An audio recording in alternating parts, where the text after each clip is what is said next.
SASDOவின் பிரதான செய்திகள். தலைப்புச் செய்திகள். பாதுகாப்பு கூட்டத்தை சிரிப்பில் மூழ்கடித்த அர்ஜுனாவின் சூம் பேச்சு.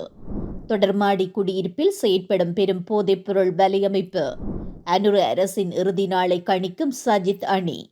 யாழ் பல்கலையில் மீட்கப்பட்ட ஆயுதங்கள் தொடர்பில் எவரும் அறியாத அதிர்ச்சி தகவல்கள்.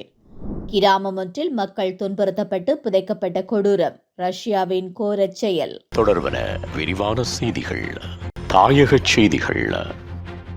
நாடாளுமன்ற உறுப்பினர்களின் பாதுகாப்பு குறித்து கலந்துரையாட சபாநாயகர் தலைமையில் நாடாளுமன்றத்தில் நடைபெற்ற கூட்டத்தில் ஜெனீவாவில் இருந்து ஜூம் தொழில்நுட்பத்தின் மூலம் நாடாளுமன்ற உறுப்பினர் ராமநாதன் அர்ஜுனா பங்கேற்றுள்ளார்.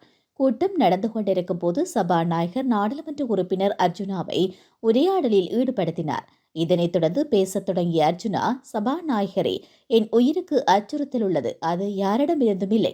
இந்த அரசாங்கம், காவல்துறை மற்றும் சபாநாயகரால் எனக்கு அச்சுறுத்தல் உள்ளது என்று சத்தமாக கூறினார். அவரது பேச்சை கேட்டு முழு சபையும் சிரிப்பில் மூழ்க அதிக நேரம் எடுக்கவில்லை.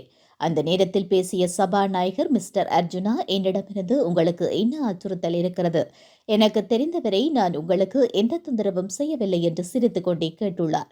அதற்கு பதிலளித்த அர்ஜுனா, சபாநாயகரே, நீங்கள் தான் எனக்கு மிகப்பெரிய அச்சுறுத்தல். நான் சபையில் இருக்கும் போது நீங்கள் எப்போதும் என் மைக்கை அணைத்து விடுவீர்கள். நீங்கள் என்னை பேச விடுவதில்லை. அதுதான் உங்களிடமிருந்து எனக்கு வரும் அச்சுறுத்தல். அதனால்தான் நான் அதை சொல்ல ஜெனீவா வந்திருக்கிறேன் என்று கூறியுள்ளார்.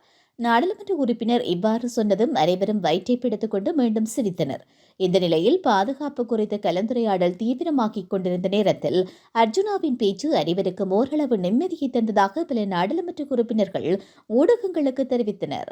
பேலியகுட தொடர்மாடி குடியிருப்பில் போதைப்பொருள் விற்பனை மிகவும் பயங்கரமான முறையில் நடைபெற்று வருவது கண்டுபிடிக்கப்பட்டுள்ளது.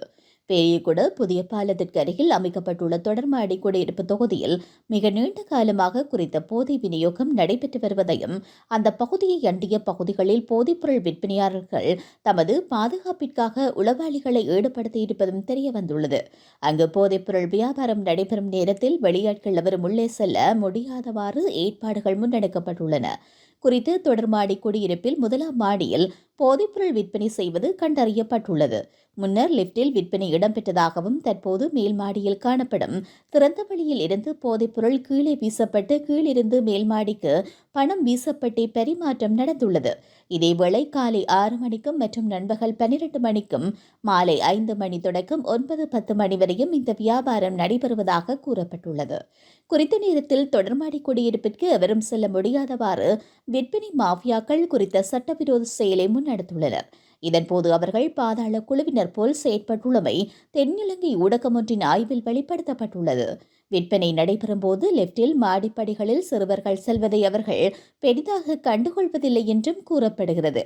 மேலும் போதைப்பொருள் வாங்க செல்லும் எவரும் அங்கு தொலைபேசி கொண்டு செல்ல முடியாது. அவ்வாறு கொண்டு சென்றால் தாக்குதல் நடத்தி அவற்றை அடாத்தாக பறித்துக் கொள்கின்றனர். இந்த நிலையில் சம்பந்தப்பட்ட தொடர்மாடி குடியிருப்பில் ஹெரோயின், ஐஸ், கோக்கைன் என அனைத்து போதைப்பொருளும் விற்பனை செய்வதாக கூறப்படுகிறது. போதை வாங்குபவர்கள் ஒன்று கூடிய பின்னர் அவர்களின் பணம் அனைத்தும் சேகரிக்கப்பட்டு மேல் வீசப்பட்ட பின்னர் போதைப்பொருள் மேலிருந்து கீழ் வீசப்படுவது காணொலியொன்றின் மூலமாகவும் வெளிப்படுத்தப்பட்டுள்ளது. மாகாண சபை தேர்தல் நடத்தப்படும் தினமே இந்த அரசின் இறுதி தினம் என்று ஐக்கிய மக்கள் சக்தியின் நாடாளுமன்ற உறுப்பினர் ஹேஷா விதானகே தெரிவித்துள்ளார். இது தொடர்பில் ஊடகம் ஒன்றிற்கு அவர் மேலும் கூறுகையில், எதுவுமே தெரியாத அமைச்சர்கள் குழு ஒன்று தற்போது நாடாளுமன்றத்தில் அமர்ந்துள்ளது. அதனை மக்களும் உணர ஆரம்பித்துள்ளனர். நாட்டிலிருந்து போதைப்பொருளை முற்றாக ஒழித்து நாட்டை கட்டியெழுப்புவது சிறந்த வேலை திட்டமாகும். எனினும் அது பொது நிர்வாகத்தின் பிரதான பொறுப்பல்ல. போதைப்பொருள் ஒழிப்பு என்பது அரச நிர்வாகத்தின் ஒரு பகுதி மாத்திரமே ஆகும்.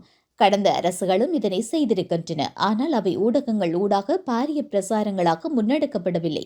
எவ்வாறு அரசை நிர்வகிப்பது என்று தெரியாமல் ஜனாதிபதி அனுரகுமார திசாநாயக்க திண்டாடிக் கொண்டிருக்கிறார். அதனால் போலீஸ் அதிபர் ஊடாக ஆட்சியை முன்னெடுத்து செல்ல முயற்சிக்கிறார். அந்த அடிப்படையிலேயே வெலிகம பிரதேச சபை தவிசாளரின் கொலை தொடர்பான விசாரணைகளை சமூக ஊடகங்களில் பகிரங்கமாக முன்னெடுக்கின்றனர். இவ்வாறு போலீஸ் அதிபரை கொண்டு ஆட்சியை முன்னெடுத்து செல்ல முடியாது என அரசை எச்சரிக்கிறோம். போதைப்பொருள் பிரசாரங்களை தவிர அபிவிருத்திகள் தொடர்பிலோ முதலீடுகள் தொடர்பிலோ முதலீட்டு வருமானம் தொடர்பிலோ அரசால் இதுவரையில் எந்தவொரு அறிவிப்பும் வெளியிடப்படவில்லை. எதிர்க்கட்சிகளை ஒடுக்கி முன்னெடுக்கப்படும் அரசியலுக்கு மக்கள் எவ்வாறு பதிலளிக்கப் போகின்றனர் என்பதை பொறுத்திருந்துதான் பார்க்க வேண்டும் என்றும் அவர் கூறினார். யாழ் பல்கலைக்கழகத்தில் மேலும் பல ஆயுதங்கள் மீட்கப்பட்டுள்ளன. T-56 ரக துப்பாக்கியொன்றும் இதன் போது மீட்கப்பட்டுள்ளது. எனவே ஆயுதங்கள் கண்டுபிடிக்கப்பட்ட குறித்த பகுதியின் கூரையின் மேற்பரப்பை முற்றாக ஆய்வு செய்ய உத்தரவிடப்பட்டுள்ளதாக கோப்பாய் போலீசார் தெரிவித்தனர். மேலும் குறித்த ஆயுதங்களை மறைத்து வைக்க பயன்படுத்தியிருந்த பத்திரிகை வெளியான திகதி 2005ஆம் ஆண்டினை சுட்டிக்காட்டுகிறது. எனவே இந்த ஆயுதங்கள் சுமார் 15 அல்லது 20 வருடங்களுக்கு முன்னர் மறைத்து வைக்கப்பட்டிருக்கலாம் என கூறப்படுகிறது. யாழ்ப்பாண பல்கலைக்கழக வளாகத்தில் 2 மெகசீன்களும் வயர்களும் அடையாளம் காணப்பட்டுள்ளன. நேற்றைய தினம் பல்கலைக்கழக நூலக பகுதியை சுத்தம் செய்த வேளை குறித்த பொருட்கள் கண்டுபிடிக்கப்பட்டுள்ளது. இந்த நிலையில் குறித்த பகுதிக்கு விரைந்த போலீஸ் விசேட அதிரடி படையினர் அந்த துப்பாக்கி பாகங்கள் 2யும் வயர்களையும் மீட்டனர். உலகச் செய்திகள். ரஷ்ய எல்லைக்கு அருகில் கிழக்கு உக்ரைனில் உள்ள கிராமம் ஒன்றில் 448 அப்பாவி உக்ரைனிய மக்கள் கொடூரமாக துன்புறுத்தப்பட்டு புதைக்கப்பட்டிருந்ததாக செய்திகள் வெளியாகியுள்ளன. இந்த கொடூர செயல் கடந்த 2022ஆம் ஆண்டு அக்டோபர் மாதம் நடந்திருப்பதாக தெரிவிக்கப்பட்டுள்ளது.